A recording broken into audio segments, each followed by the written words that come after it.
Today I'm hanging with Connor, Jake and Rach, a bold trio of climbers who love adventure climbing, and they share their love and passion for the Crag Moonarie, which you'll hear much about in the episode. They love bold, hard trad ascents, which they find over the country, and it was an absolute delight to sit in a group of four and chat climbing with these guys. They're very inspiring. I hope you find some inspiration in episode 6 of The Hangout with Connor, Jake and Rachel. Basically, rock climbing became a way of life. It'd be really funny if this was recording now, wouldn't it? And we're off. That might be my soft open. The three of you have all come together. There's obviously a good connection, a deeper connection here. What is it that you think makes a connection between not just climbing partners, but like a good belayer? Well, there's very few threes getting around, but we climb pretty well in a three, which I think is just because, well, I used to climb with Jake for years before I met Rach. So I'd like to think we're pretty quick operators in a three, but it's also kind of fun because we can like take videos, photos of each other.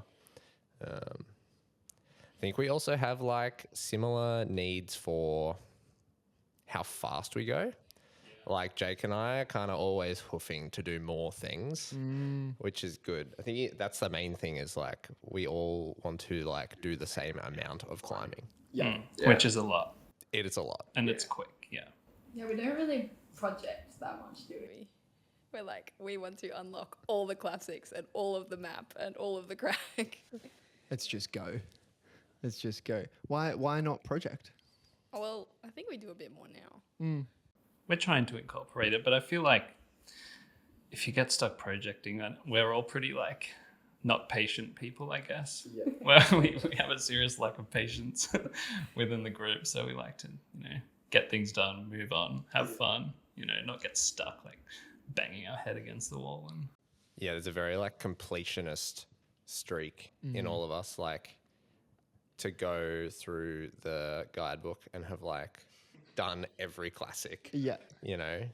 And I feel like we all have a million projects, but we're not very good at just like doing one thing, locking in on it and spending a lot of time and finishing it. So yeah, I think that's probably the main thing is similar climbing goals. Yeah.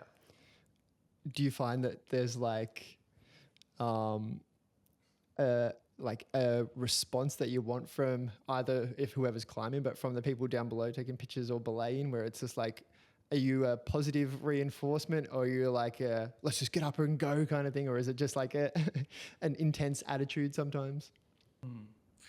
yeah, I think something pretty funny is like Connor and I are always kind of just belaying each other because Rach is so little. I guess this is touching back on that belaying question before, but it's nice to have us fat boy belayers, as we say, belaying each other so Rach doesn't, always come flying up the wall. Yeah. But I think we're very supportive of like we all can get kind of like down and angry at like moves sometimes, and just to have somebody there like giving you positive reinforcement, being like, no, you got this, just keep trying. When you say guidebooks, working through your guidebooks, is that just Arapalis or is that across the board with every guidebook that you have? You're just kind of ticking through like what's making the choice of specific crags? And the mic goes to the guidebook board. Yeah, okay. Yeah, I'm kind of known as the human guidebook. Nice. You know the climbs. Yeah. I don't know. I'm a big fan of the Moonarie guidebook and Gramps and Araps, but I don't know. I definitely enjoy acquiring all the knowledge of the guidebook and like memorizing it and the history of it. I really like the history of doing all the routes and like understanding who did them and the stories behind them and that kind of thing. I think that drives like all of us as a group too is like the things we get most psyched on are like historically the coolest climbs, and there's lots of inside jokes and just like weird like esoteric routes that haven't been repeated in ages are real fun. Yeah. Just like the mystery of it. What do you mean by an esoteric route? Well, just like things that are like maybe known as like really good routes, but like no one repeats them. That kind of thing. And why? Particularly at like Crags like Moonarie, because no one really goes there that much. Like going back and doing these epic routes that like maybe have a few ascents that are awesome, and just no one does them because they're like in the middle of nowhere. And I'll double click on Moonarie. I don't know much about it. Like it's in South Australia. yeah, in the Flinders Ranges. Yeah. In the Flinders Ranges. Explain it to the people as well, like to be the human guidebook, kind of go through all pages and let us know. Connor just starts paraphrasing the whole introduction. Yeah, so Moonarie is the best crag in Australia. And I don't know, it's like 6 hours north of Adelaide. Yep. Primarily a trad crag in the desert, but with lots of greenery. A surprising amount of greenery for like the lack of rain and water that touches it. Interesting. Yeah. I guess it's like a bit of the whole thing's a bit of an ordeal because like it takes a long time to get there, and then it's got like a pretty savage walk in at the start. There's just kind of steep, like 45-minute walk in.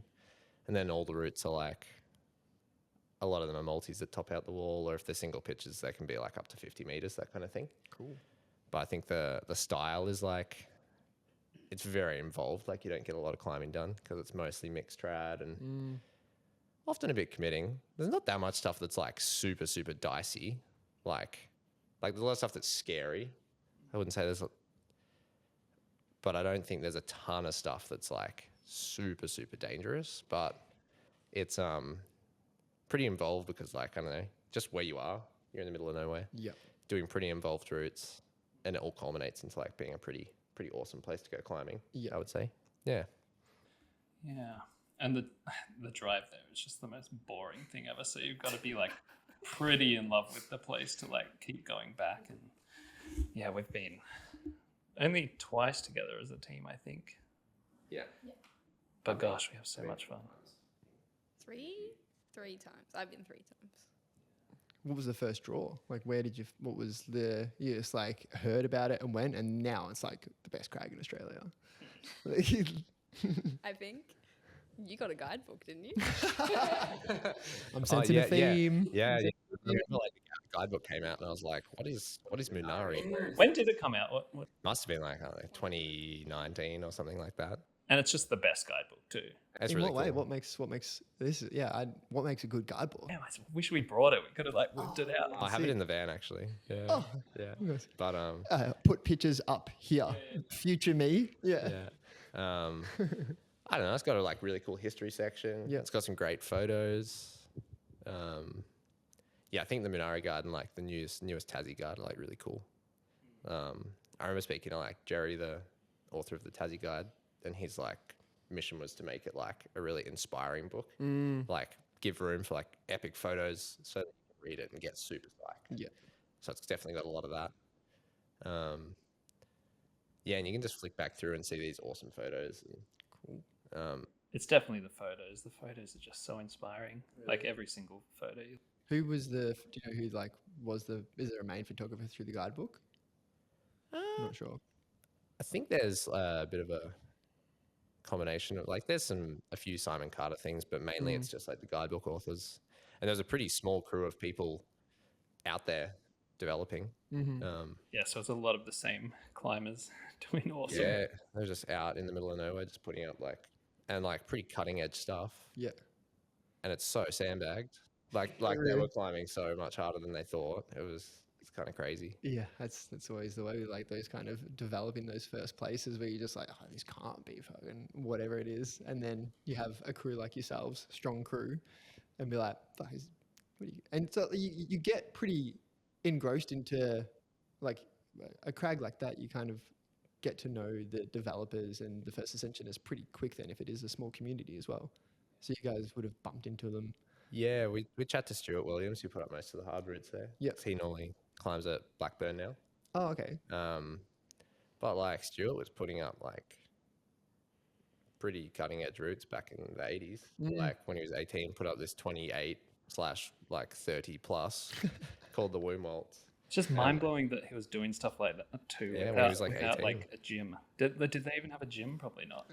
Yeah, it's just that old school No. style. Of, So we, like, heard climbing this makes you story strong, that- keep climbing. We heard this story that apparently he was out there with like Carrigan and the Shepherds and stuff. And basically like said, oh, what's this project? And they basically told him to get fucked because like, who is he? And you're like 18 and like Carrigan's tried this. And he just like got a chip on his shoulder and went to America. And like the Americans basically like showed him hangboarding and he just came back and hangboarded for 3 months and then like went there for a month and just like sent this mode. thing. But now everything is benchmarked off this 28 that's like very incorrectly graded. Right.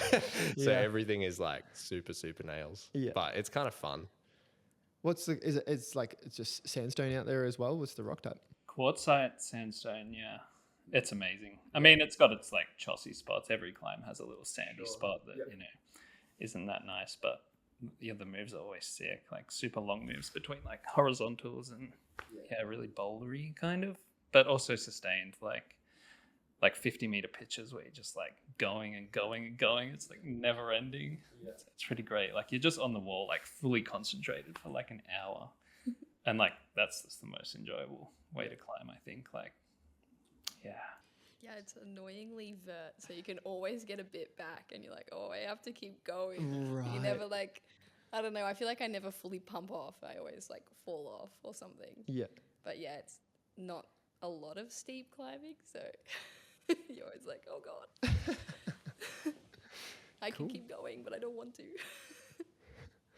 And the rock would be like, is it kind of bullet rock there, or In it's still spots. some fragility just with like the less trodden roots and stuff like that?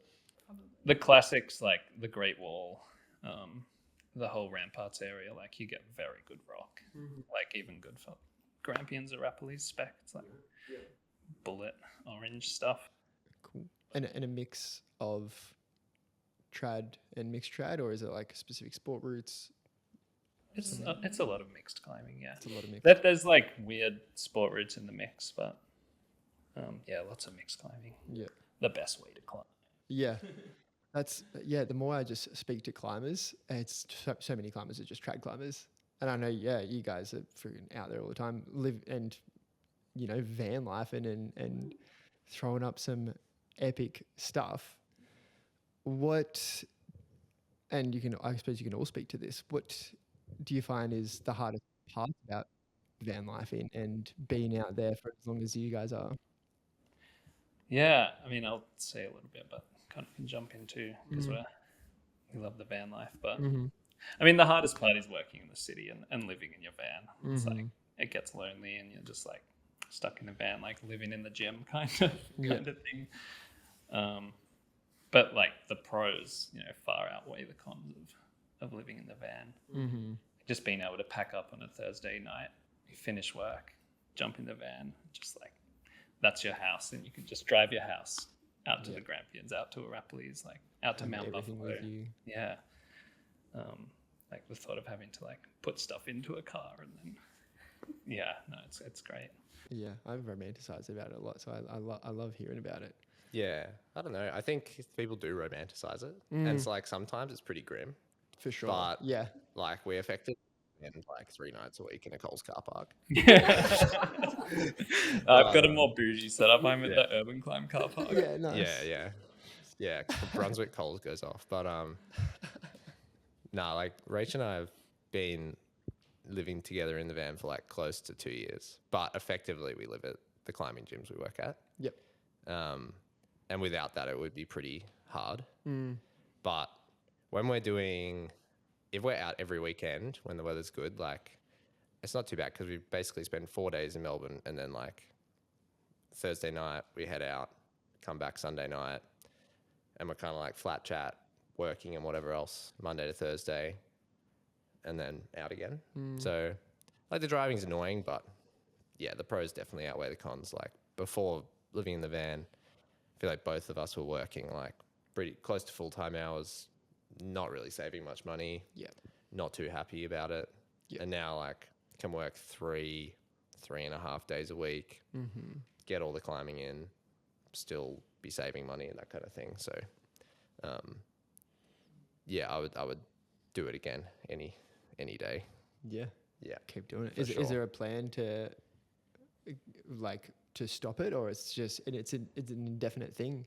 Do you plan to go I think further, like up north and stuff as well? Like, have you done much Blueies or even anywhere like further up Queensland or anything like that? Like, have you thought about big trips and just taking it on tour?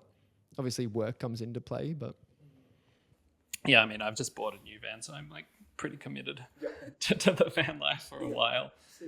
And like as for long trips, yeah, just spending a month away in like Queensland, I'll do again. I've done that like 6 weeks at Frog kind of thing, and yeah.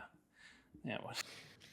I don't know what we want to do. I think I want to go on a big long climbing trip for sure. yeah, Otherwise, what's the point of having the van? yeah, But just having the van helps you save a lot of money, which means it doesn't even have to be like van trips. It can be overseas trips as well, which Connor and Rach seem to do a lot of. Yeah, that's just been in the last 12 months. We've been Turkey, and now in like 3 weeks we're going to Rocklands. yeah. Sick. What's Turkey like? Very fun. Yeah? Like, I'd never climbed limestone before, so that was really cool. Yeah. And the grades are easy. Capitalize on that. I mean, I don't know. I don't know who's right and who's wrong, but they seemed to be easier than here. Yeah. Maybe they just interesting. really suited my style. It could be that. Maybe you just you're strong on limestone. Maybe you're a full limestone climber. Maybe. Yeah. Love a twofer. Yeah, it was wild, the twofers. I was like, whoa. Oh, they're crazy. And like sometimes they just sometimes sound so hollow as well. You're like, well, how is this possible? I don't really know it. Only in Vietnam. Yeah, only in Vietnam. So it was like high humidity, wasn't really climbing that well. But yeah, did a bit of limestone climbing. Hulong, which is like north of Hanoi. It was awesome. Sweaty, but awesome. I still haven't got any limestone on my resume yet, Mm-hmm. but it's coming. It's It'll come. weird. You'll like it. Mm-hmm. Because I'm weird. No, you're not weird at all. What's normal climbing? What's the, I suppose sandstone is normal rock to us. So just normal climbers climbing on that. I don't know. Have you climbed on much like big, not big wall granite, but just like actual pitches of granite, not just like bouldering on granite and stuff like that? Buffalo, I guess. Oh, Comes okay. to mind. Yep. Buffalo's so fun and just horribly sandbagged. It's so Really? hard. We do say Moonarie sandbagged, but I don't think it's got anything on Buffalo. Buffalo's just so hard. Or maybe it's just a style thing, but we're just shut down every time we go out there. I find that with granite just in general, I think. I find granite so hard. Have you been to Buff? No. Just bouldering around like Benlock, Listerfield, like just whatever granite boulders are there. You're just like, don't trust this crystal. I don't trust this at all. And then also that crystal pops off and you're like, I knew I shouldn't have trusted that crystal. Yeah. Yeah, there's some pretty crazy runouts at Buffalo where you're just like meters above bolts on slabs and Yeah. literally just putting your entire weight on like a tiny crystal that's sticking out of the wall. Yeah. It's terrifying because if that crystal goes, it's just like cheese grating down the wall. It's really extreme. Really and then extreme. the carrots on top of that. So you're just like, I get the carrot on. There's definitely some old guys listening, like, these new kids are scared of everything. Yeah. One day we'll be those old guys as well, though. There's going to be like 200 mil space-ins of bolts or something like that. We'll be like, fuck, back in our day, they were 2 meters. Yeah, it's like the Blackburn climbing gyms, the spacing there. It's crazy how close. Have you noticed that? I loved it. Yep. Yeah. I hate it. I get too pumped clipping. Oh, so true. Yeah. Yeah, I get way too pumped having to clip that much. So it makes me more scared because I'm like, oh God, I'm going to drop the clip. That's one thing you don't have to do at Buffalo is clip much. Worry about clipping. You don't have to worry about it. Yeah. You haven't done much climbing there. What's the sort of Like it's, if I were to, no, I don't like really take my partner out on granite because that's a hard style, I think, to start on. But like a grade levels, like it's pretty full spread out there. Yeah, Again, I mean, sport there's and trade or heaps of super easy stuff, Yep. but like, I think it's like the mid-teens to low 20s sport climbs at Buffalo are like so hectic because there's heaps of crack climbing, which is fine because you're just like plugging cams in it. But when it's like slabs and it's not too hard a grade by, you know, their standards. And ultimately, this is all because like back in the day, they didn't have drills. So they had to hand drill bolts into granite. So, Right. you know, like the less holes you have to drill, the better. Yep. So I think a lot of it is them pretending they were super hardcore and just actually being super cheap and like not wanting to drill more holes. But like, yeah, some of the runouts are like pretty spicy. And it's just a super, super technical style. I think I've got a picture of Rach. I don't know if you can put pictures on. I could, yeah. If you send it through, I'll put it up right now. What's the picture? What was that route? It's under shifting sands. It's just like, Oh, the Hunstone Cruise thing. yeah, you climb like 6 meters, clip a bolt, and then you just go again 6 meters above that bolt and like do a kind of mantle crux top out. Oh snap! That's a cool pick. Yeah. But I think we found that like if you try some of the harder routes, they're more closely bolted. So you can work on them. They're still terrifying because it's just so insecure. You just feel like you could ping off at any moment.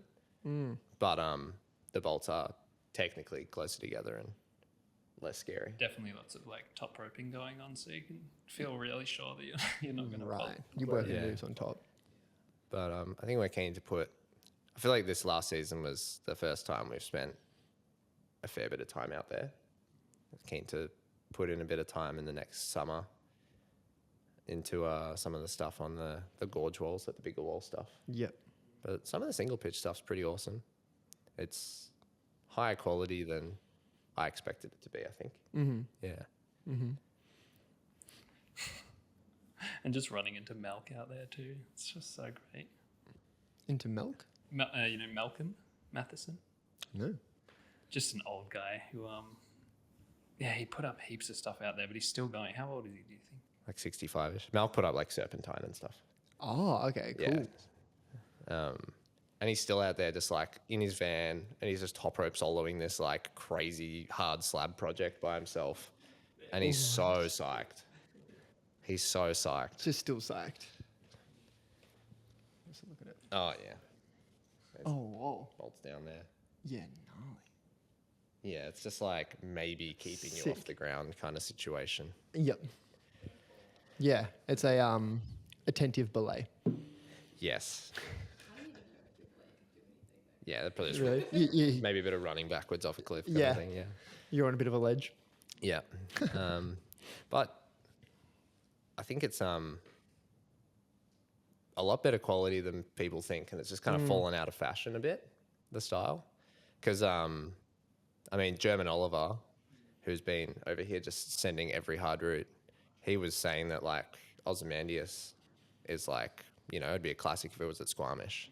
So that was kind of cool to hear that this guy that's done, you know, like really hard granite big wall stuff all over the world is kind of saying that Buffalo is kind of on par with those kind of places. You just kind of think of Rapleys and Grampians so often. It's so often, don't you? And then like you guys talking about Moonarie and just being like, oh, wow, world class. And then now like I haven't really heard much about Buffalo, and you're like, yeah, world class. Australia it pops off. It really does. Yeah, it's really good. Out of the moon recently, there were what, like 16 Kiwi dudes and gals, and they just love it. Like they're at Moonarie trad climbing, like Australia's the best. Yeah, sick. Hype it up. Yeah, I feel like the longer I climb in Australia, the less I care about leaving.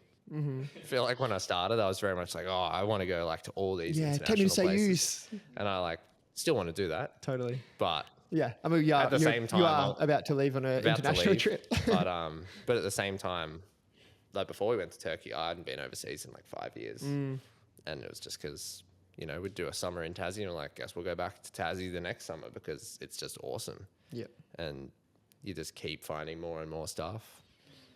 Like you go overseas and you realize like, damn, maybe Taipan is, the best wall on earth. And it's only 3 hours away. Yeah, it's pretty awesome. 4.5 for me. Yeah. Yeah, Yeah, 3 hours might be driving No, pretty it's quick. probably like 16 hours from here or something crazy. Yeah. Yeah. Heck, I'm gonna need a van. Yeah. What if you keep going west? What is out there? Like I don't really hear much about WA climbing. I was actually at all. talking to Henry and Elliot Verco because they're both from WA. I've bumped into them at the Gramps the other week. I was asking them about like Kalbarri, which is like the big sandstone crag over there, and then all the sea cliff stuff down near Albany. And they were saying it's awesome. It's just it's hard to get to. Yeah. And apparently, Ingvar, who's like an Araps old dog, he's been developing this like crag in the Stirlings, which hopefully doesn't mind putting it on the podcast. But apparently, you have to walk, like 4 or 5 hours into the hills, and they've like effectively I won't like put a pin, a location where it is. They've like built like a full camp with like stone walls and everything, and they've just been Wow. out there for years, just putting up like FAs on this like 50-meter overhanging wall. That's a hell of a walk in. Yeah, Henry said it was really cooked. But I think there's good stuff everywhere. Hey? Yeah, for sure. Yeah, it's really cool. Totally. And just like the more, I don't know, that's why I enjoy speaking to guys like yourself. And then speaking to like Cal that I spoke to previously, him coming from far north Queensland and being pretty condition dependent up there, but still like the, what was it? The gorge. I can't remember the Barron Gorge. Just like some of the climbing there, it was like, oh yeah, it's just even at a V5 level, the grade range of V5 to V7 is just like some of, you got to be conditions and you got to work with the conditions, but the climbs themselves is just like phenomenal rock. Like it's kind of everywhere. Cairns, Townsville, like I've heard a lot of hype about Townsville climbing. Again, like I'm such a Connie's, snob. I'm just so sweaty. I can't imagine climbing in those sweaty places, but apparently you get good Connies come in, a bit of wind and Bit of early morning it's climbing. supposed to be awesome. Limestone in Australia. Good Mm-hmm. stuff. Definitely want to do a Townsville trip at some Yeah. point. See, this is prompting the around the Australia trip. Going through every crag in Australia. Yeah. We'll just go. Where are we? Almost NT. Nothing. Like, Hot. So hot. I'm sure there's something worth doing there. Yeah, it probably 100% would be. But the worth, Are you getting on a flight and then getting a little 16-seater plane and then making sure you got all your climbing? Yeah, I don't know. That's an expedition. That's a proper Australian expedition to go out there, for sure. How long have you guys been climbing together for? A while. Was it post-COVID though? Pre-COVID. You guys I think are- post-COVID, like as soon as COVID ended, I made friends with Connor in the gym. Yep. Yeah, I think you're out of the wraps. Probably the first time we properly climbed together. You're out there for like a month. Probably 4 or 5 years ago, maybe. Is that long? Maybe. Surely, yeah. Yeah, a while. No, it works well. Mm-hmm. Yeah, that's kind of what I Rach hope has for. been climbing with me/Jake for about 3 years, maybe. Yeah. Yeah. Something like that. And yeah, we pretty often end up climbing as a 3, which is cool. I And enjoy unusual. the 3 as well. Whenever I end up with a 3, it is nice. Like you get, after you do your climb, you have your rest period to you have a little sip if you want. You take your pictures, and then you jump on your belay, and then you jump on the climb. You just have Yeah. this little nice cycle going. Even on multi-pitch stuff, I feel like we are all quick enough with all our systems that it doesn't get too annoying either. Mm-hmm. Yeah, still would be faster than like most double pairs. Probably.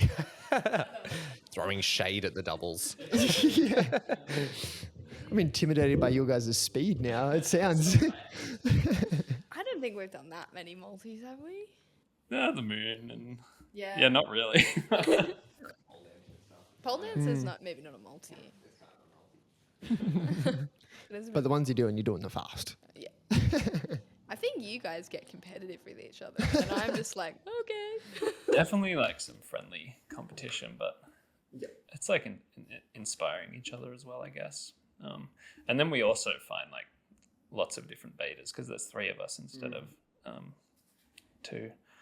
And Rach always comes up with some crazy ways to get through moves that Connor and I just seem to reach through. I guess that's pretty inspiring too, watching Rach just like figure stuff out that we'd never be able to pull off, really. Yeah, the sandstone always gets me. I always find it's reachy. Can be. I don't know if that's true, but Yeah. That's why I feel, obviously I'm a taller climber. Shorter climbers are always so much more technical and skillful than I am. Mate Harry, who I recorded the first podcast with, he's just like, I honestly don't understand his footwork. I don't get it. I don't get how he can just like so simply, easily trust things that fast or even use them that rapidly. I'm like, oh, I don't know what it is. He's got a great mindset around it though as well, like just around like head pointing and pushing through, which maybe is just like, there's a foot, trust it. Where I'm like, there's a foot. Is there a higher hold that I can just reach though? Like my instinct is to avoid that small foot. Don't trust it. Yeah, there's a bit of that in Moonarie recently where like Connor and I, it's a route called Durban Poison. It's just like the most amazing grade 25 you've ever climbed. Really? At least I have climbed so far. Yep. definitely in my top climbs. Yep. Put up by Stuart. Yeah, but it's just got this move at the top, like last bolt heartbreaker move. But tall guys can just fully span through it, like stand on the good feet and just like reach. Yep. And Rach just has to fully commit to like a hands off kind of double dino, like. Oh. Yeah. Whoa. It wasn't quite a double dino, but it was like a high step and then like pop catch with the one arm and then like palm the arete to not like barn door off it, which was kind of crazy. Cool. Yeah. And I actually was like said to Stuart, because he was there that trip with me, I was like, oh, like this one's quite reachy. And he was like, yes, people have told me, and usually I'm like, you can find a way or whatever. But he agreed that actually the Durban is reachy. So I was like, yes, come on. I'm not like being a baby being reachy and stuff. Yeah. So that was nice. Far out. But I think there's been plenty of shorter climbers do it. But yeah, I think we also saw another comment on, I can't remember who that climber was. Someone else commented on the Crag when I was working it, being like, didn't know I could dino on slab or whatever. And I was like, I know what they're talking about now. Yeah, I resonate with that now. Same thing though, just standing on an imaginary foothold. And like, I'd never be able to do that. A weighted foot never pops. That's kind of my joke. I'm always saying that to people.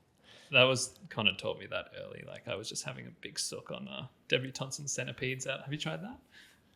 Out at a wraps. It's like a Meg Classic 25 thing, but yeah, I just could not do the moves. It's like just stand on your feet, like a weighted foot never pops. And yeah, that's huge for my climbing. Yeah, I'm hearing that. I'm totally hearing that. It's great. And if they say, oh, well, it popped, then it just wasn't weighted right. You did it, yeah. It's a get out of jail free card. Yeah. It's You're like just like, you didn't weight it properly. Yeah, I'm pretty sure it's like a Johnny Dawes thing, like famous British trad climber just said that. So now I just like troll people with and it makes you right every time, no matter what. Exactly. Exactly. Perfect troll. Yeah. What's some, like, now you're saying, what was the name of that climb? Sorry, Durban. It's like that's kind of at the top of the list of something that you've climbed, Rach. What start with like the climbs that have been like the one for you that really you can reflect on, be like, that's incredible. But then also like what's a life lister that you've kind of wanting to tick off and send? For me, my favorite route I've ever done is definitely Cardigan Street, pitch 2, which is on Taipan. That's pretty incredible. Just like going up this like amazing water groove where it kind of starts maybe like 5-10 degrees overhanging, but you kind of tuck into the scoop, drop kneeing and kind of reaching your way through things. Like every move on it feels really unique. Like you don't really repeat the same move twice. Incredibly technical, like perfect rock. Yeah, just like it doesn't get better. Yeah, definitely that. Durban Poison's up there for sure. Maybe something like the Totem Pole is awesome. Also a pretty awesome experience. And or Life Lister.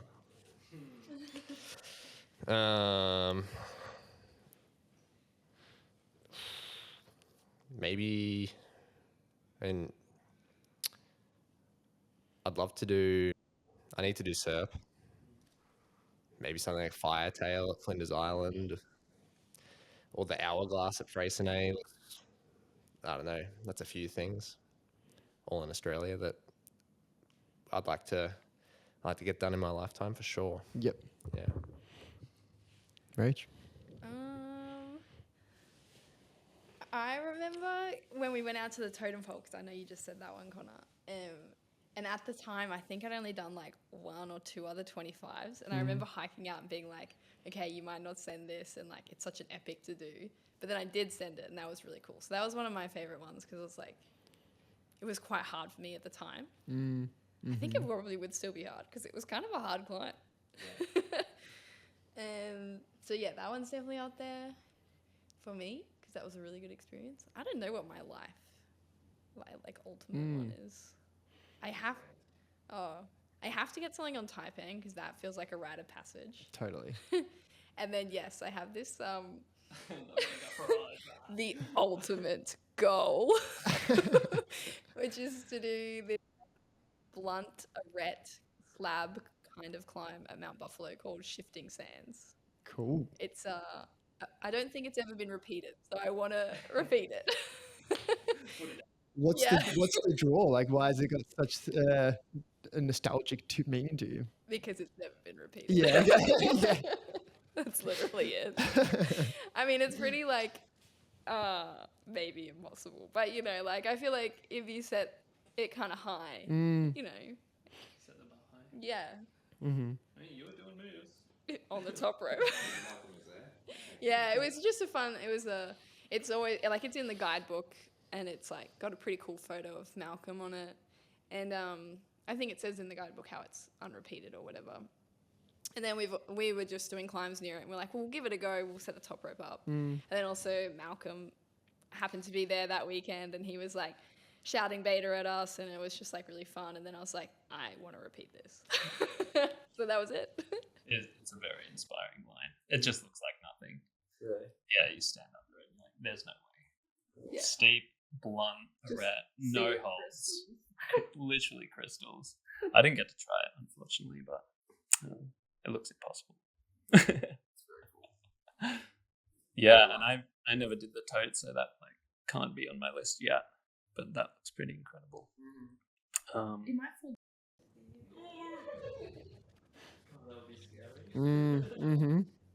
I've heard it's going to fall down in the next. Someone told me like the next 100,000 years, 100/1000 years, which I don't know how they can work that out, but That is a decent window, yeah. it's not a window I like. No, yeah. Yeah. At least say it's safe for at least 5 years or something like that. Then after that. Maybe. Yeah. Yeah. Yeah, I've been trying to think about my most favorite routes. I think I'd need to get on the Crag and really look through them all. Jake is definitely the winner of the most climbs. Or most Maybe. Crag climbs. Wait, Yeah. Crag hands out right now. Yeah. I should have done more research on your Crags. I definitely love those same things, the esoteric, like barely repeated routes. I mean, nothing, comes to mind. But like things that I have strong memories of, like Neon God in Tassie, that thing's awesome. Same 25, I think 25 is just the best grade, Yeah, for sure.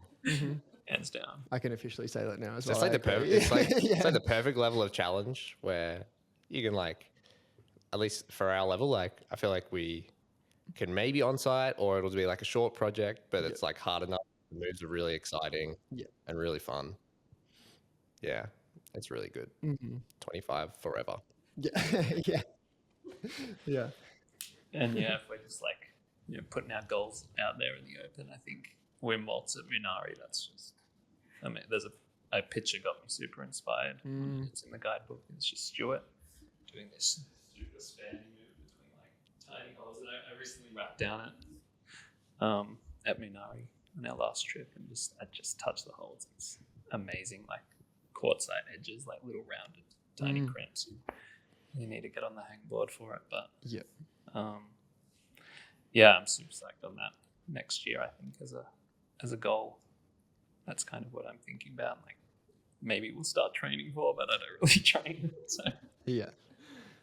I mean, that's kind of the perks of van life. In is like, don't necessarily need to train all that crazy because you guys are putting in so much time on rock. You know, there's multiple days a week that you're out on rock, and I think that's definitely made you guys pretty strong. For sure. Where do you think, like just talking, if you're talking about these life listers, what is it is it the story? Is it like you're saying, Jake, like a picture that you've seen, like the inspiration to climb something at a next level or to push the limits of yourselves? Where do you think that comes from in yourselves? I think for me, there's like definitely like a history element of it. Like getting psyched on the fact that like people were doing this stuff in the 80s or 90s with worse equipment, worse gear, like particularly, I mean, with like the trad stuff as well. I think it also for me, like a lot of those goals are trad or mixed trad goals. I think just nothing is more satisfying for me than doing like a hard trad red point. And I think part of that is because I find it gets me into like real focus mindset. And that feeling of like climbing perfectly through like a scary bit of terrain really well is really rewarding. total flow state, like there's like so many things you need to concentrate on, but somehow you're doing it without even, really concentrating on it. It's just kind of happening. I think that's super satisfying about trad red pointing too. It's like you've got the danger element, you've got the puzzle of like figuring out the moves or already having the moves figured out, and placing gear and like trusting gear. And there's like three awesome things that just come in, and yeah, super flowy. Yeah, I think I really like. I definitely am the newest to trad red point, and now the best.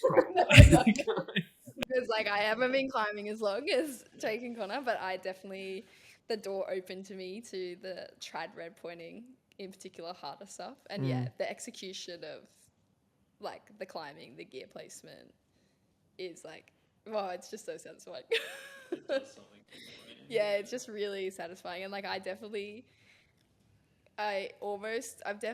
recently fallen off a few trad red points, like attempts, and I kind of was glad I fell off because I didn't execute perfectly. And then like I did one recently at the Moon, and when I did it, I was like, I did it perfect, and I was happy about that. Finger nicking? Yeah. And like I kept falling this one move, and I was like, and then I got through it once, and it was kind of scrappy, and then I think I either took or fell again, and I was like, oh, I'm kind of glad I get another go at this because like I want to execute that, which is really nice to do. And also I watched Connor like sort of rehearse a kind of scary red point, and then like execute it really well and just like nail it at the Moon as well recently, and that was a cool experience to be a part of. It can also be fun to just like not perfectly get through things. Right, the fight sometimes. Yeah, just scream and you know you're climbing terribly. Yeah. And your gear's barely popping going constantly. Like, Yeah. On-sighting is definitely like a double-edged sword because like it is like the best test of your climbing ability to like do this thing first time, and you have to think about every element and like manage your fear, manage your gear. But yeah, also sometimes you get to the top of an on-sighting, you're like, God, I climbed that so badly. Yeah. Whereas like, when you get the point experience, it can become a lot more like sport climbing because you're just like, it's effectively like putting a quick draw on, but it takes longer. Yep. But I think a big thing is it's really satisfying with like a pure trad line to be able to like finish and there's nothing in the wall. I find that really satisfying. Yeah, it's just like a clean wall. Yeah. Yeah, you've taken everything out. And I think in Victoria and South Australia in particular, I guess all in Tassie maybe as well, like there's definitely this mixed trad ethic of like minimizing bolts. Or at least there definitely was. And I really like that. Because I think the climbing is more rewarding in the long run. You get less done, but you remember it all, you know? Yep. It's more involved and you have to really earn the roots and like understand them. So You just have to spend $2,000 on a trad rack. yeah, Yeah. for sure. So that's a cool thing, I think. I feel like my next question was going to be like, try and sell me trad climbing, and then just going around to the three of you. I feel like you kind of answered that question quite neatly anyway. Like you all had a different aspect of why it stands out so much to you as well. Like I love the flow state, the hyper focus. I love that feeling when I'm sport climbing and the dance is rehearsed. You know, like I love when you can just, like what allows me to jump into that flow state is when I know mostly what's coming up. I know the moves, so then like the body's in that natural flow, but then the breath can also sync quite perfectly with the movements, and you're just timing everything to a T. And like that feeling, I fall in love with, which is probably why I love climbing so much. And you guys are kind of saying that it's that with more focus to an extent doing trad climbing. Yeah, more You would things say? to concentrate on. Yeah. Yeah, I think it's like the opposite of, you know, how people say with bouldering, it's like super pure. But I think for me, I really like having to manage all these different elements. Whereas I think some people just, that's not how they function. Yep. They much prefer like the pure, I just have to climb and just have to think about Yep. moving, no ropes, no nothing. But You'd probably make a good chef. Yeah, maybe. Yeah. Yeah. Where I there's like just the extreme so many things happening at multitasking. once and you're just nailing them all. Too bad we don't want to work. Yeah. You can do a food truck and then have your van towing behind it. Food truck at the Pines. Yeah, how good. Could go off. That could go off. Truck by night, trad climbing by day. There you go. Yeah, and all the Pines people would just be like, "Where's your bin at?" Yeah. Just taking the scraps out at night. Talking of the potential risk of trad climbing, is there instances where you found yourselves in scary situations or close situations, just to kind of talk to that a little bit as well? Like, because it is super enticing, I think, for climbers to go out there, but then that big roadblock of like, oh, it's scarier and a little bit more risky than sport climbing or bouldering. Like, where do you guys sit with that? I think only Connor's had the big whip. If we're talking about dangerous, yeah, like potentially, like very scary whips. Connor's taken a pretty big one, but yeah, even just on danger, like if you don't, yeah. I mean, that's like what makes it so exciting, I guess, is like having that like challenge in your face, like you could die doing this, and just like controlling that. Yeah, it's definitely a big part of it. But like, yeah, we've put ourselves in like pretty scary, I wouldn't say deathy situations, but definitely dangerous ones. I think that, I don't know. I think the best thing about climbing is that it's all about like risk mitigation. Yeah. Like I've been bouldering for the first time in a long time, the last 2 months, and I've got more sore bits on me than I've had in years from just like falling half a meter off the ground, and you know, like my coccyx hurts and my ankle's sore, and banged my foot up the other day. Like I feel like I've come to like way more small injuries in the last 2 months than I have in like years of rope climbing. It's definitely harder on the body. It's for like, sure. but it's, yeah, I don't know. It's fun because like a lot of it is just perceived. risk. Like there's always some risk you could die, of course, but like realistically, there's a very, very small chance of those things happening if you mitigate. So a lot of the fun, I think, is that like objectively, a lot of the time you're safe. You're pretty safe. And I think that the difference between like beginner trad climbers and expert trad climbers is that like really good trad climbers are really good at making dangerous things quite safe, and beginner trad climbers are the opposite. They're like quite good at making safe things quite dangerous. And I've like seen a few instances of that recently over like the last year. Like people just not really, I guess like just they don't know what they don't know. Like the risks aren't apparent to them because they don't even realize they exist. Yep. It almost gets more safer the more you do it, I guess. Yep.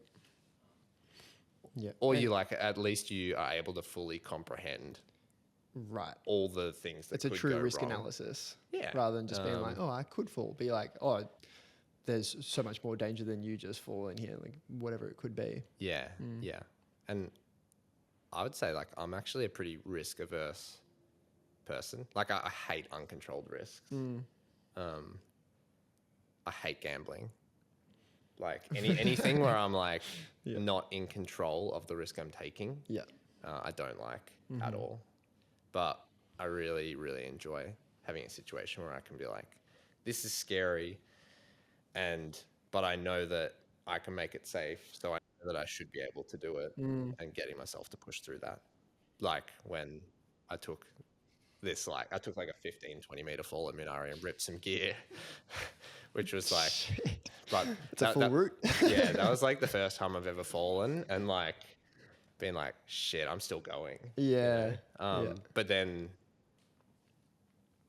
went back, like Jake went up and found some better gear placements, and then I went up and did it That might again. have been the most scared I've ever been to. Like, I was going to touch on that. Like after you're seeing a whip that big, you going up after, but you going up next is, even it's, I don't know. It's so scary to me. It's so scary. You know, It's kind of funny though, because like when it ended, I don't know, I didn't really have time to be scared. And then like I finished falling, I was like, oh, I guess I'm okay. that was the discussion at the ground too. It's like, look, the gear held eventually. yeah. You fell into the air, like you fell into only air basically. There's still more gear under that gear. It shows you like that 20 meter fall. It's a safe fall. Yeah, you how got big it banged up is. a little bit. I think my back hurt because I broke a hold and kind of like, so I fell weirdly. So I was kind of horizontal. So my back kind of like got bent. But I don't know, that for me, I was like, okay, I know I'm safe, and I felt like I have to do this now. I have to go back up and like not let that win, you know? And I guess I just put the rack on. It's like, hopefully I can find some better gear. You know? And I did. We found some like much better gear in the crack to the left. But you kind of just got to not think about it and just do the work. You know, find better gear. Yep. Hone in on the actual protection. And I don't side feel of like it. it's a constant thing either. Like some days I feel like I can run it out and just be chill with it, and some days I'm like freaking out. And I think lots of people, I feel like I have lots of friends that we talk to, and they're like, how do you do it without getting scared? And I'm like, I'm fucking freaking out like all the time. Yeah. Like I'm really scared all the time. It's just like the difference is that like you just have to accept it and manage it. Yeah. Whereas I think lots of people that don't do it think it's about just not being scared. Whereas like if someone's not scared, that makes me scared. Totally. Like I'm way more worried about a person that is pretending that That's they're probably not being the beginner scared. coming up being like, that's that ignorance just coming through and being like, I'm jumping on, let's go. And you're like, it's an intimidating route. You need to be locked into this. Yeah, it's way scarier when people pretend they're not scared. Yeah. Or it generally means that they don't understand the risk they're in. Yeah. Whereas I feel like most people we would climb with would be like, I'm really scared and this is how I'm going to work around that. I kind of think thing. Rach definitely had zero fear at the start too, which was really freaky. Because Connor and I definitely spooked like often, and like we understand the risk, and then getting Rach into trad climbing, she was just like no fear, and eventually the fear came. Yeah, I think I started trying harder things as well. Mm-hmm. But then I think I just learnt more. Yep. Yep. I need to do it more. Brycey sold his trad rack because of a moment that happened after he had his first kid, sorry, he's about to have his second kid. And this is like, I fully appreciate that moment that he went through it as well. We were just standing under a multi at a wraps, and he got up. There was like a little ledge, it was maybe only like 10 meters up or something like that. Like, it wasn't super high, and just had a moment where he was like,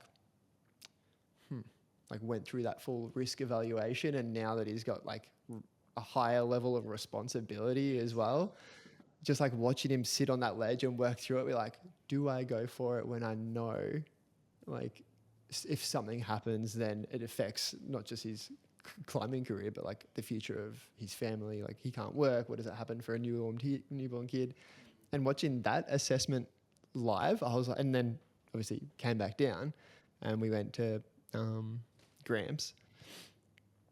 Watching, I so much admiration for him going through that full process and doing the risk analysis and being like, you know, we're not incredibly talented trad climbers. We were just throwing stuff down, not super hard routes, but still just to be able to like back down climb and kind of leave the thing, I think is, super admirable by him. Yeah, like knowing when to call it, I guess. Totally. And yeah. I call it all the time. Like we call it sometimes. Like you're just not feeling it. Something your gut's saying, oh, maybe I just don't have it in me today to like go above gear and pull hard moves. Yeah, that's I think where the ego comes in a lot in climbing, is like knowing your ability and knowing sometimes not to listen to the voice that's just like being that ignorant beginner sometimes and telling you to push through. How do you feel like you deal with the ego? Like, climbing forces it upon you a lot of the times, I feel, in a competitive sense, in a self-competitive sense, when you're up there telling yourself you should get up there because you deserve this, you've earned this, you've trained for this, and then learning to quiet that voice. What's your conversation with ego like? I guess just knowing you'll be back next week and you'll feel better about it. And I mean, the more climbing you do, the less you think about that, I guess, and the more it's just like your own journey. And Rach. I don't know. That's a tricky one. I don't think I climb routes necessarily to always, I don't know, get them done and stuff like that. I like to think I don't. I mean, everyone does.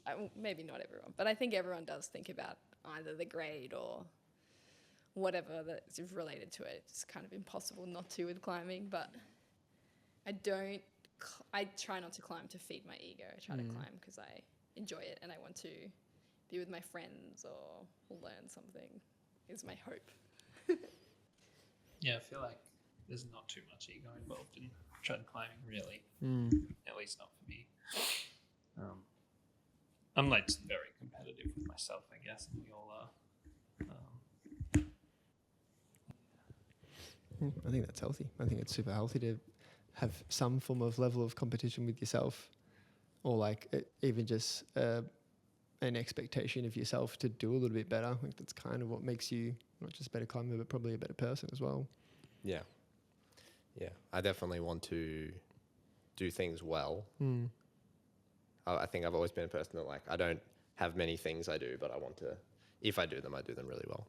But at the same time, I don't feel like I'm that competitive with other people. Or I definitely used to be when I was younger, but maybe most people are. But I don't know. I think it's always fun to be like, oh, you know, Jake did a climb, now I've got to do it. Like, to egg you on. Totally. But as long as it doesn't get, toxic. I don't like being around hyper competitive people that are like very, very openly competitive. Doesn't make me feel great. So, but I think I would be completely lying if I said I didn't do things because I just want to do a hard thing. Because I definitely do. Yep. Yeah. Well, yeah, I think that's like doing the hard thing is where most of the learnings and lessons come from. It's probably what's made you guys good climbers. You're not going to get like becoming a good climber if you're like, I want to do like the moderate thing today, you know, like, and then the next time, oh, I'm just going to do, I think I'll do the easy thing. Time and place for sure, but there's a want, I think, to do hard things. It feels good to like impress yourself. Yeah. Yep. And like you get that a lot with climbing, just regularly impressed with what you can do. Yep. And that's cool. Yep. And I think that can sometimes take time as well. Like to be constantly impressed with yourself. Like there's times when maybe you do get a new grade or you get like a life listing route or something like that. Like it's pretty easy to have those feelings of being impressed with yourself. But I think it's those moments where, you know, you didn't get the climb, but still being impressed with yourself is so important to like be an egoless climber or just to be like satisfied with the day. Like if you're falling off a move constantly, but it's a high point or it's the first time you got that move or you've made a link or 2 links or something like that, like the satisfaction is kind of like the best part, whether you clipping chains or not. Yeah, and I think there's just so many avenues that you can approach climbing through, which is really cool. Like we've been bouldering a little bit more recently for the first time in ages, and it's kind of fun to push bouldering, but also because I feel like I'm learning how to like really try hard again, you know, not just, you know, dangle my way through moves and minimize energy, but like maximize how much power I'm using and try really, really hard, which is something that I think I've lost from rope climbing for a while. Like it all comes together to be like one big mastery thing. I feel like all of us, I'm speaking for everyone, but maybe we all want to be quite well-rounded climbers. Like jack of all trades, master of none kind of thing. Yep. But I think it's really cool that you can be like, you could be a hard crack climber, or you could be really good at slabs or multi-pitches, or, you know, sometimes you go through a phase of sport climbing. Sometimes you go through a phase of sport climbing on sandstone, which is very different to climbing on limestone or whatever. You can get super nuanced with the specificity. Yeah, and like you can draw positives from them all, and they're all very different skill sets. So you can always be approaching climbing in completely different ways and get something new from it all the time, which is cool. Yep. Yeah, for sure. Yeah, I think also just back with the impressing thing, it's like, 95% of it is just not being impressed with yourself and just being like, damn it, I had this expectation that I was going to do something and I couldn't do it. And that just sucks. But yeah, that's why you do it. Because you get that 5% of the time. Just like, amazing. And just like learning from like really good climbers too, is they just don't have that expectation. Like when they tie in, they just, it might happen today, might not. And trying to emulate that too. Is like, I think something that's also fun is that you can compare yourself. Like, I think there's always this element of comparing yourself to others because it's very natural to do it. But because there's all those ways that you can approach climbing, there's a lot of ways you can work around that. Like I think at work, for instance, like Rach and I are route setters, and both of us are 2 of the physically weaker people on the team. But like there are some really strong humans. This is at Boulder Lab? Yeah, for instance, like, and at the gym, there's these really, really strong humans. But when you get like into, you know, our style of climbing, which is more like trad and sport and, you know, doing stuff like cracks and slabs, they have no idea where to start even, you know, which is this really cool thing where like, you know, you can sometimes feel down when you're like, oh, I'm nowhere near as strong as this person. But in your little way that you approach climbing, you actually know a lot more. And it's because of like elements of mastery and just like putting in time and understanding the places you go to. And I think that's a really cool extra element of climbing, where you can get down to this next layer of nicheness. And all of it is just bringing that base level up slowly as well. Like you can make that transfer from intense, big wall trad climbing to bouldering more seamless. I think I'm in that like transition now, trying to like move into a bit more of a bouldering shape after being in rope shape. And I don't feel powerful at all. It's so Man, weird. it's hard. I'm right with you right now. I'm just like it's so like so endurance, weird. just so fit. Yeah, I can just like feel even at Bayside, just climbing on the boulders there. I'm like, I don't feel powerful. Like it's an ego comes in because you're just like watching climbers just do your climbing. Like, you should be stronger than you. You should be freaking stronger than you, dude. What's happening? Oh man, like Just waiting for it to come back. I feel like we've probably been trying to get bouldering fit for our South Africa trip for like the last 3 months, and like bouldering is so hard.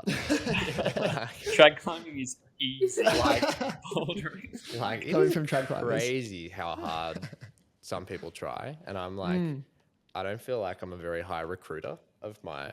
I'm great at working at like 70. Yeah, you got that low 80%. gear, just Just like moderate gear, just like chugging along. But just like chug. watching some people drop the hammer bouldering is like is so insane. Like almost shaking themselves off the holds. They're trying so hard. Like my body just doesn't want to do it. Yeah, Yeah, you got to bend your arms as well. That's crazy. that's crazy. Yeah. Pull-ups are so hard. Bouldering is so hard. Yeah. But it's like, it's going to be fun to bring it back into rope climbing Yep. once we've done a bit of that.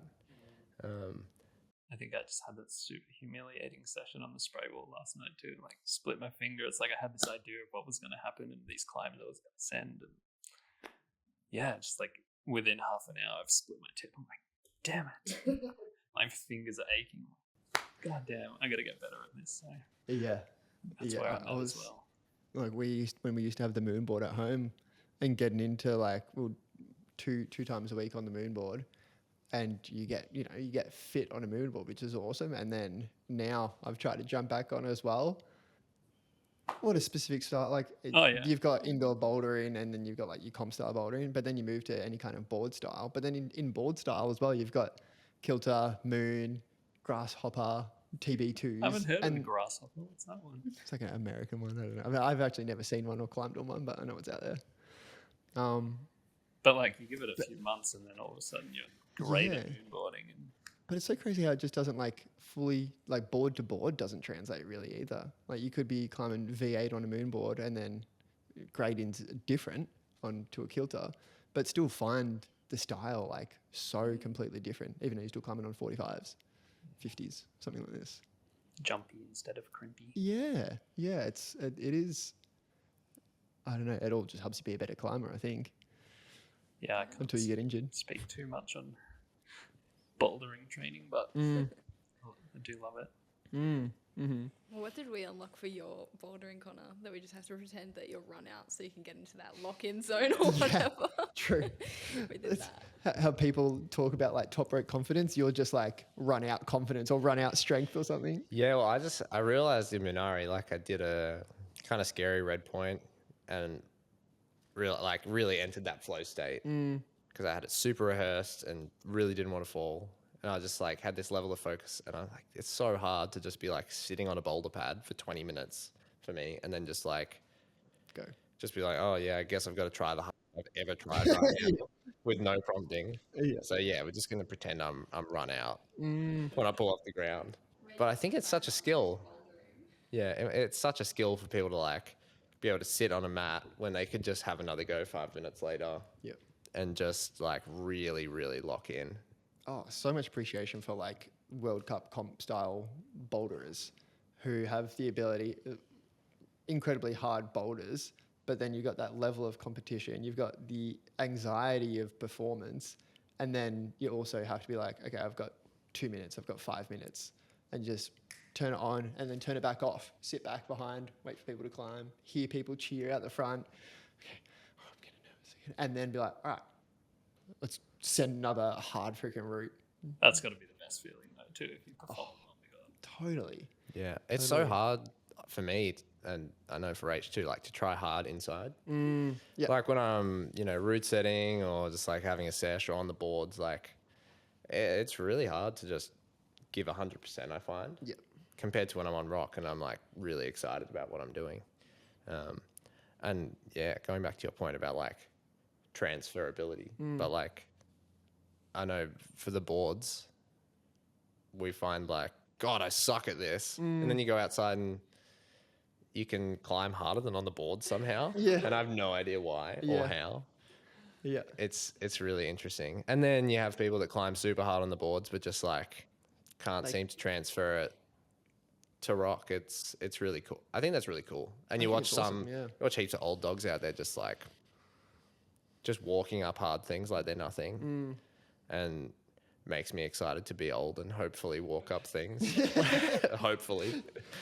Or you watch, like Malk out in his slab project and like dude's 65 and probably nobody in the state could touch him on that kind of style, which is super cool. Cool.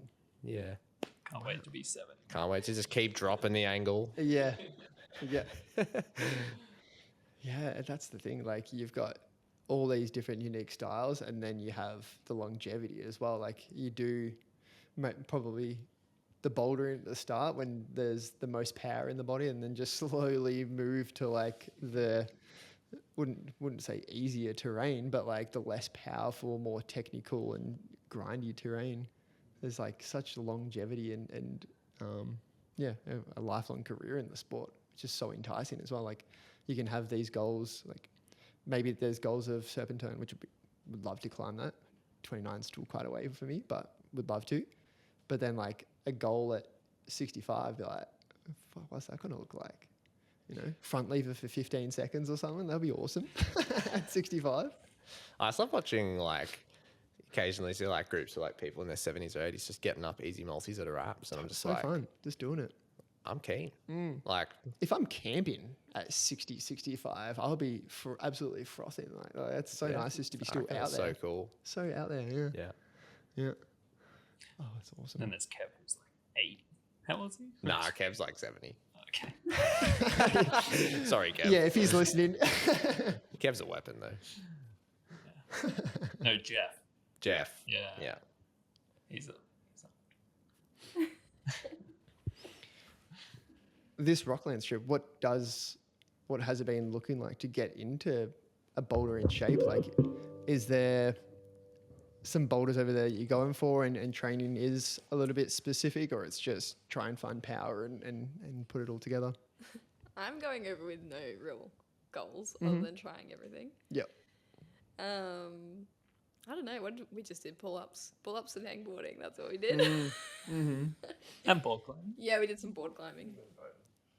And but oh yeah, true. We are doing 1 month bouldering and 1 month sport climbing at Waterfall Boven. So Cool.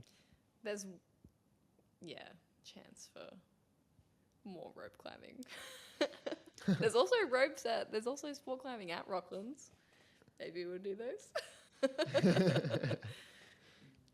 What do you do? You don't take pads over? Everything's hireable over there, or you are? Oh wow. Gonna take One each. Yeah, one each. Plus our. One person. Oh, wait, you can.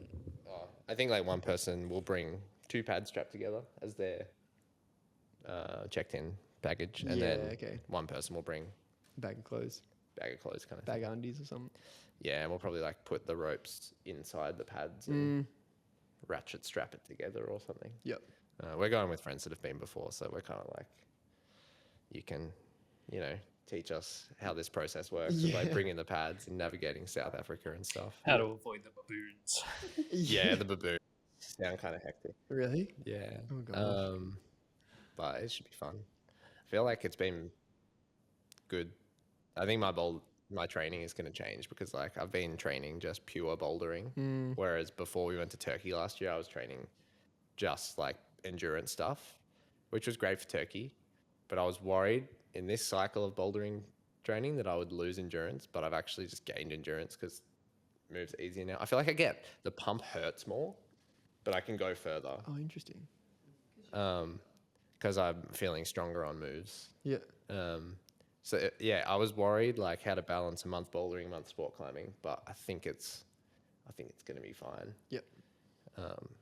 And we're very psyched to just go over and Try. crunch bulk boulders. Yeah. Just seems like Grampians, but times 100. Yep.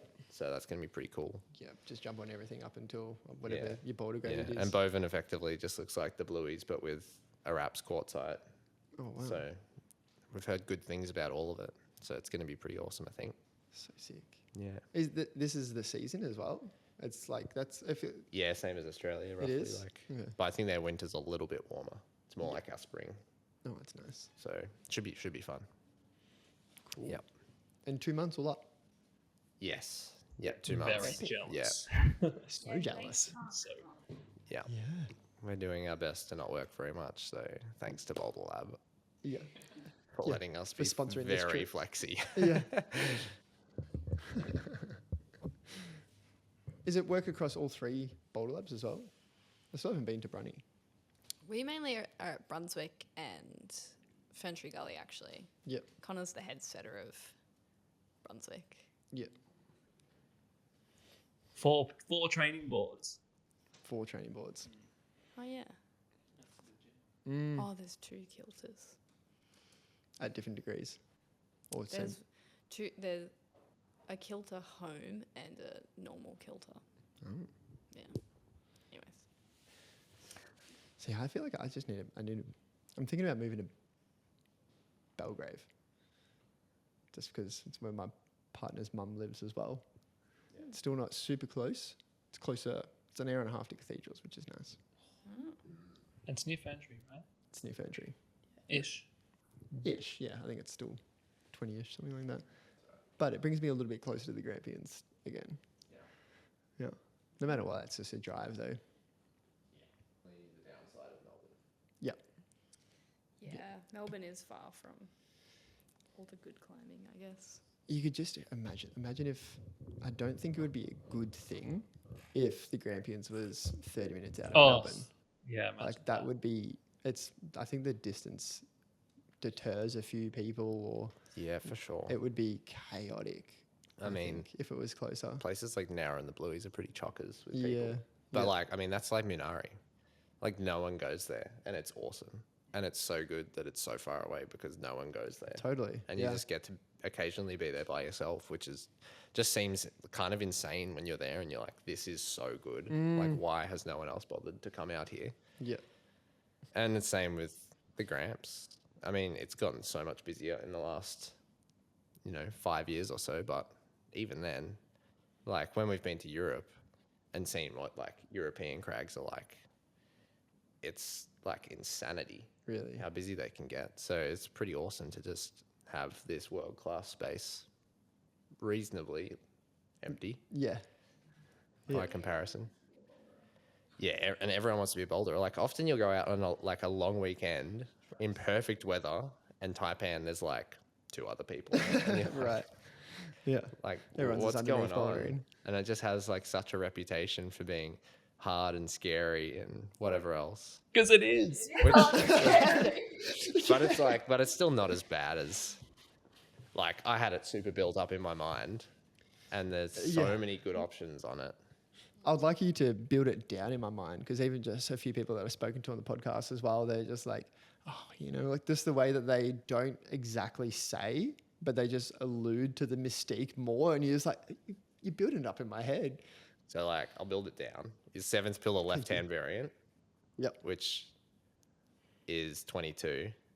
You have to kind of solo up a tree / thing, which is kind of exciting, but only for a few meters. And then you can crawl across, get some gear in. And I would say that is like potentially a good candidate for like a first grade 22 trad lead for someone because the gear is bomb and you could put in as much as you like. Like you could just stitch it up and it's amazing bomber rock. You're climbing on holds. What's the route called again, sorry? 7th pillar left-hand variant. 7th pillar. Yeah. And when you get to the anchors, I'm assuming someone climbed Medusa, which has got a 5 meter run out probably to the first bolt of Medusa. But by that point, you're probably like 30 meters up, 25, 30 meters up, and you're running it out off a double bolt anchor. Yeah. So you are safe. Yeah. But like that 22 is good, and then there's like a few of the access pitches are okay, like 21, 23 kind of things. None of it, I don't think, or at least not much of it, is dangerous. There's scariness Yeah. because the rock is so slippery and insecure. Because it's just so bullet hard. Like, it's the best rock ever. It's just insane. But you'll often be on a jug, and because there's no texture, it's like kind of hard to get yourself to relax because you feel like you're kind of slipping off it a bit. Just overgripping. Yeah, overgripping like crazy, and the rock is like very wraps, like, you know, it's very frictionless, and you're stemming, and you have to take a while to like learn to trust your feet and that kind of thing. So half the battle of Taipan, I think, is getting yourself to relax. Yeah. But I don't know, like Mirage is pretty chill at 27 if you can jump, and that's a little bit scary, but it's not crazy at the grade. And I guess everything just requires that you can place gear. Like, Yeah, more or less. There's no real sport climbs. Yeah. Open. Cardigan Street, I guess, but you have runouts if you don't put a cam at the top, but climbing's easy where you could put a cam. I think Daedalus is the only route I've been up where I'm like, this is maybe getting dangerous, but you still are kept off the deck by the bolts. And it's very like renowned for being the spookiest. Yeah. Yeah, I think more people should get on it. It's so good. Have an epic on seventh pillar. Yeah, the Ada, it's so You'd fun. get so much drag in the left-hand variant. Oh, really? Yes, because it just goes like that. Yeah. Oh, okay. Full snakes up. Yeah. I think half the problem is that the side that's open, a lot of the pitches, it has a lot of the very best pitches of climbing on the whole wall, but they often start from a second one. pitch. Yeah. So you have to like either climb access pitches or like solo up the gully and wrap in, and it's all a bit of a situation, bit of an ordeal. Whereas like on the closed side, there's heaps of routes that are more in like the grade 25 to 7 range that you just get to start off the ground. Right. So we've lost a lot of easy access routes and a lot of routes in that grade, whereas like most of the stuff on the left side is 27 and above, and it's all given grade 28, but a lot of it's quite hard at the grade. Like, and the grading's just all over the place, so you have no idea what you're getting on. Like, I've done like Mirage and Sidewinder that are 27s, and they took a few goes, and then I've tried two 26s, and both of them have cruxes I couldn't do. And it's just like a bit of a lucky draw of what you're going to get, because often the climbing is so cruxy that it's like kind of weird to grade. So you have like one or two really hard moves, and then the rest of the climbing isn't that bad. Cool. Oh, Yeah. But get on it. Everyone get on it. Everyone get on it. And then if like pitch twos are generally the pitches, is it hanging belays or is there ledges? Both, hey. Sirocco is like a ledge-ish, but you're still in the harness. Yeah. Oh, maybe we're standing. That's right. Yeah, you're like semi-standing. Surf is semi-standing. Yeah. So, We have a bosun chair. Cardigan. That's terrible.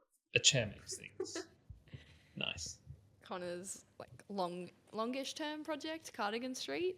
She sent last year sometime. That's a hanging. Wow, there's a very small ledge. What do you reckon? It's like 30 centimeter ledge, maybe something like that. Yeah. You can. That's a hanging belay. And the junk is bad. Huh? The junking. Oh yeah, and it was like because the first pitch is like I don't know, a really hard 31 or something.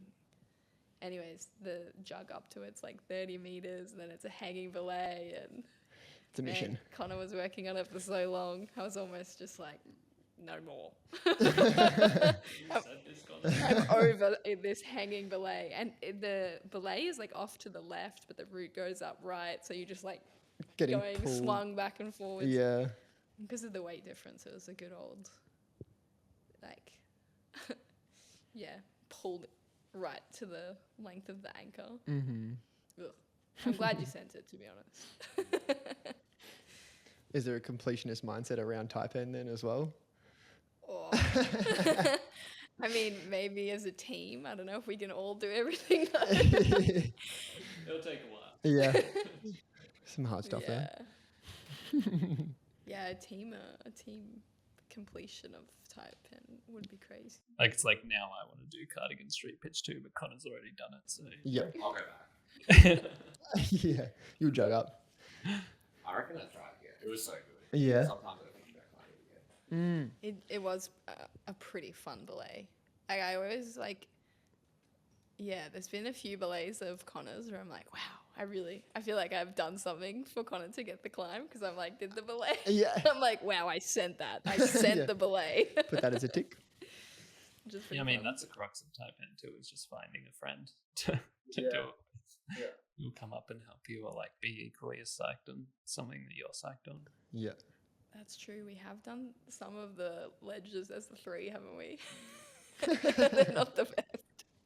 I think we did Cardigan Street as the 3 one weekend. I remember being on the. Yeah, that's right. The Serp ledge is alright as the 3. You can kind of like scoot off to the side. Yeah. But yeah, Cardigan Street was pretty the limit, I think. I love this dynamic of the 3 of you. I think it'd be so fun out there. Just Yeah. a little fly on the rock wall watching you guys. Well, it's good as well because at the end of last year, we all did this route called Divided Years, which is a fun 25. Hey, I didn't do it. Oh, Jake didn't do it. We got to go back. Whoops. But Whoops. it's like this just rappel in, climb out thing. They would get 3 stars anywhere else, but it's on Taipan and it's a bit short, so it only gets 2. Oh yeah, that's a great starter climb. Like, Yeah, it's an I mean, if you awesome. can get up to the top of Taipan. And I mean, you can rope up for the gully solo if you need as well. If you want to go up the first time roped up, Yeah. it's fine because it's would recommend. It's like grade 10, but it's quite scary because you're going up with backpacks on and stuff. Yep. But it's fun because we'll often bring a static rope with us and rig up the static, and someone will maybe take some pics or something, or just hang out and watch on the static rope. And that one's full hanging belay, just in space where the ledge the horizontal runs out. But that's like a mega starting climb on Taipan that isn't that run out really. No, you need a few bits of gear, but It's chill. most- For Taipan standards. yeah, most gear on Taipan as well is pretty bomb proof because the rocks are so good. Yep. Yeah, another awesome one to get on. You have to go back. Yeah, I do. See, I need layers. Yeah. But it is an easy one to go to for an hour and just move on to the next. Mm-hmm. Yeah. God, what a beautiful piece of rock. It's just every conversation, the past now 6 conversations, Taipan's come up every Really? time. Yeah. Oh, it's crazy. Just being there at 7 a.m., Yeah. jugging up, sitting on the ledge, and there's just a million cockatoos screaming at you. Whoa. There's Yeah, it's something kind of so hard to awesome focus about with the that. cockies, Yeah, just yelling at you all day. Really? Yeah. but it feels prehistoric. Mm-hmm. Feels like there should be dinosaurs just Yeah. coming up to you. Look out the distance, there's a Flicking you off. stegosaurus or something. Yeah. The rock quality is just unbelievable though. Mm. Whenever I'm ever bouldering down at trackside now, it just feels kind of wrong. Right. 'Cause why am I touching Yeah. this when that thing is there? It's so close. Yeah.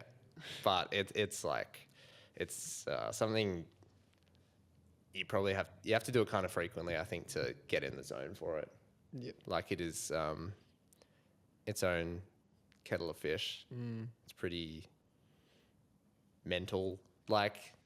In theory, you're not that high up really. The wall's only 70 meters high, but it feels like you're 100 meters up for some reason. It has this real sense of exposure to it. And often committing climbing, often space bolts, sometimes big runouts, but it just feels real committing being up there, pulling moves on that slippery rock, pretty hard moves. Yeah.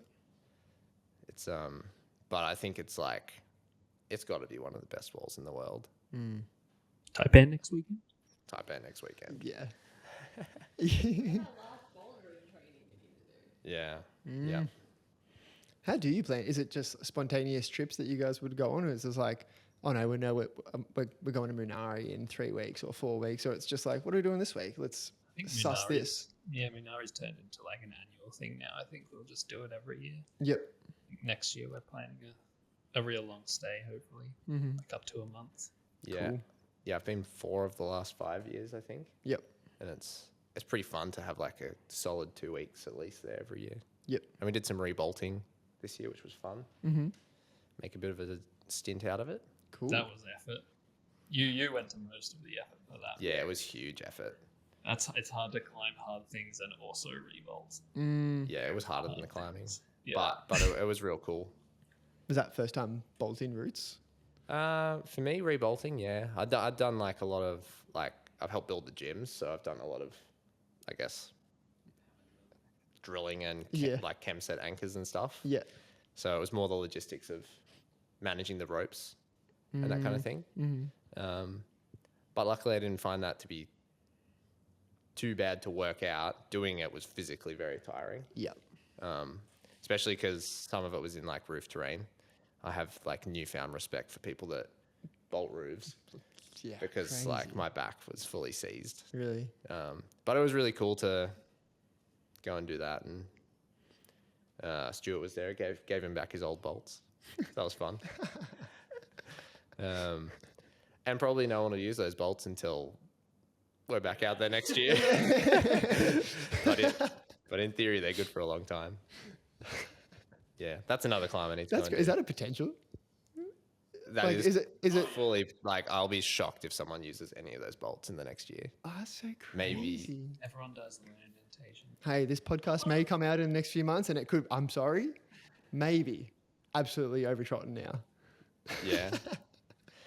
Hopefully someone gets some meditations. Yeah. Everyone dies alone. Oh, people climb Buzzer Durette, actually. People were trying Buzzer Durette. So that was cool because those bolts were like, they looked scary. Turns out when we took them out, they were actually pretty fine. Yep. Like surface rust, but Still like 30, 40 still, years old. yeah, 30, 40 years old Whoa. for sure. But it's the desert. There's no like seawater in the air or anything. So they stayed all right. They just looked really bad. Yep. Yeah. Hopefully people get on meditations. That's the one I'll be surprised if people get on.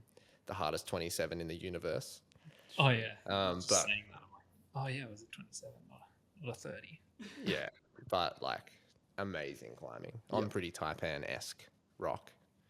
But also on a hanging belay and a bit of a mission to do. So that's a big goal for next year. Mm-hmm. Yeah. Have you done much like first ascension in? I haven't done any. Jake has. Only a few. Yeah. Maybe What's like that 6 experience or like? 7 routes. I think it's the the thing. most fun. Yeah. But you need to be out there, I guess. Like I was living in Holscap. Yep. And I plan to like live in Holscap again and keep doing that. Yep. It just takes time, like so much time. You have to do it on rest days, kind of thing, and just like commit entire days to it because it's so physical and like just finding the routes too. You got to explore. Is there like just Grampian specifically? Is there still like a lot of stuff out there that's like a potential, or is it? Yeah. I mean, even I was living in Holscap and I was putting things up in Holscap, and that's not known for its like amazing rock. Yeah. There's heaps of development happening right now. Yep. By Matt. He's putting up entire sport crags there. In Hallsgap. Yeah. Wow. Yeah.